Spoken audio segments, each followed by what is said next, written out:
ધન વપરાવવાના 4 રસ્તા આપણા શાસ્ત્રો કહે છે. ધન વપરાવવાના 4 રસ્તાઓ છે એવું આપણા શાસ્ત્રો કહે છે. સો ધન ધન્ય પ્રથમ ગતિ જાકી.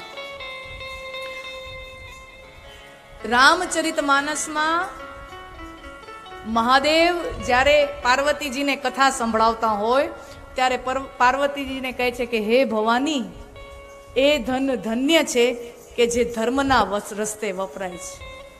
સો ધન ધન્ય પ્રથમ ગતિ જાકી, કે જે ધન ધર્મના રસ્તે વપરાય એ ધનને ધન્યવાદ છે. પાર્વતીજી કે ધર્મના રસ્તે ન વાપરીએ તો મહાદેવ કે ધર્મના રસ્તે જો ન વાપરો તો રાજા ટેક્સ લઈ જાય. બરાબર છે ને? સીએ ભાઈઓ હોય ને ખબર છે કે અમુક દાન કરેલું હોય, ચેરિટી હોય તો એટલું તમને ટેક્સેબલ ઇન્કમમાંથી માફ મળે. એ બધું સંસ્થાઓમાં હોય બધું. જો ન કરો તો રાજા ટેક્સ લઈ જાય, કર લઈ જાય. એમાંય ન વપરાય તો ચોર ચોરી કરી જાય. બહુ ભેગું કરીને રાખે, લોભીઓ બહુ ભેગું કરે, એક ગાય તાળા તૂટી જાય ઘણી વખત તો ચોર ચોરી કરી જાય. તો કે એમાંય બહુ જડબે સલાક બંદોબસ્ત કર્યો હોય તો, ગોદરેજના તિજોરી મારી હોય ને બધું જડબે સલાક બંદોબસ્ત કર્યો હોય તો કાંઈક આમ શોર્ટ સર્કિટ થાય ને આગ લાગી જાય ફેક્ટરીમાં. ટૂંકમાં ધનના વપરાવવાના અનેકો રસ્તાઓ છે. શાસ્ત્રમાં લક્ષ્મીને ચંચળ કહી. લક્ષ્મી સમુદ્રની પુત્રી છે. સમુદ્ર મંથન થયું તું, કથા આવશે આપણે આગળ. સમુદ્ર મંથન દેવો ને દાનવો વચ્ચે થયું તો સમુદ્ર મંથનમાંથી લક્ષ્મીજી પ્રગટ થયા અને લક્ષ્મીજીએ નારાયણના ગળામાં માળા પહેરાવી છે. એટલે સમુદ્રમાંથી પ્રગટ થયા છે. અને સમુદ્ર ચંચળ છે. જળ ચંચળ હોય તો સમુદ્રના જે પુત્રી છે લક્ષ્મી, એ પણ ચંચળ છે. એટલે આજે અહીંયા હોય તો ક્યાંક માં હોય, આમ હોય, તેમ હોય, ચંચળ છે.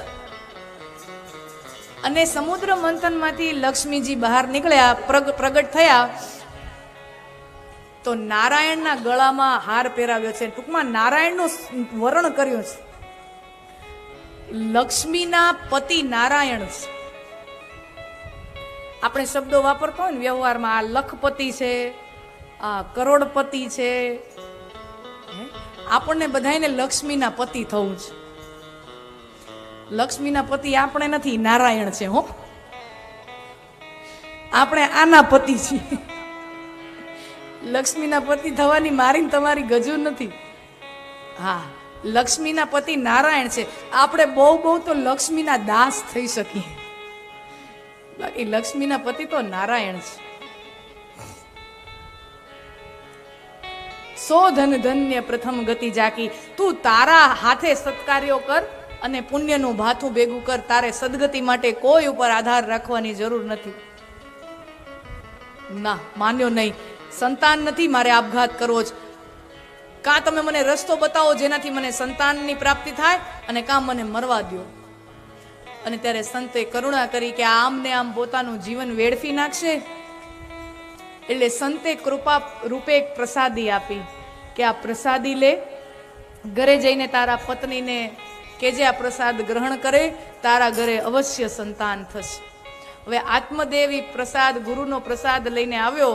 રાજી થતો તો પત્નીને કહે કે ભાઈ સદગુરુ મળ્યા અને આ પ્રસાદ આપ્યો છે, આ પ્રસાદ તું ગ્રહણ કર, આપણે ત્યાં સંતાન થશે. હવે મેં કીધું એમ કે ધૂંધુલી ખરાબ સ્વભાવ વાળી, કર્કશા સ્વભાવની, એને શું વિચાર કર્યો, આ પ્રસાદ હું લઉં, મને ગર્ભ રીએ, 9 મહિના ગર્ભ રીએ તો એની પીડા હોય, પછી 9 મહિના પછી પ્રસૃતિની મેડિકલ સાયન્સમાં અઘરામાં અઘરી પીડા. એમ કહેવાય કે 200 હાડકા એકી હારે તૂટે અને જે પીડા થાય એવી પીડા પ્રસૃતિની પીડા હોય, એવું કહે છે, વિજ્ઞાન કહે છે. એવી અઘરામાં અઘરી પ્રસૃતિની પીડા સહન કરવી. અને પ્રસૃતિ કર્યા પછી બાળકનો જન્મ થાય પછી એ ક્યાં માની જવાબદારી પૂરી થાય છે? માની જવાબદારી તો ત્યાંથી તો શરૂ થાય છે. બાળક 10 વર્ષનું ન થાય ત્યાં સુધી માતા એની આગળ પાછળ એનું જીવન હોય. આટલી બધી લપઝટમાં પડવું જ નથી. એને શું કર્યું?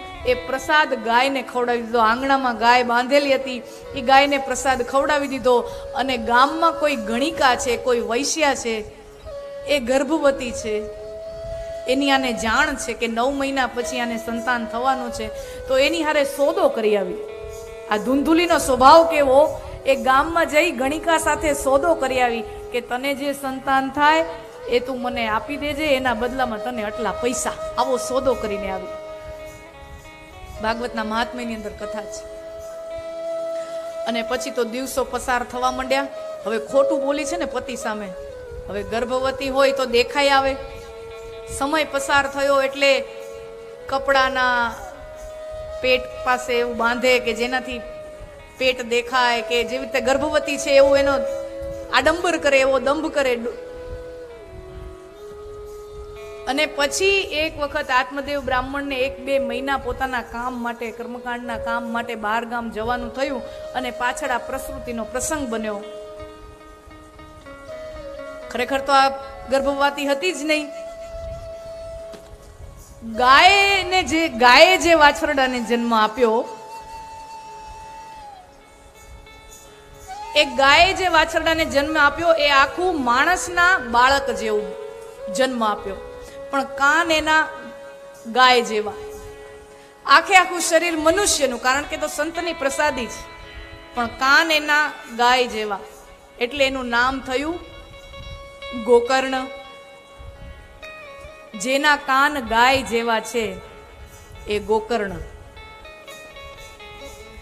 અને આ બાજુ ઓલી ધૂંધુલી જે સોદો કરી આવી હતી, એ સંતાન એની પાસેથી લઈ આવી. અને પછી પતિ પાછો આવ્યો તો કીધું કે આ આપણું સંતાન છે. એનું નામ રાખવામાં આવ્યું ધુંધુકારી. ધુંધુલીનો દીકરો ધુંધુકારી.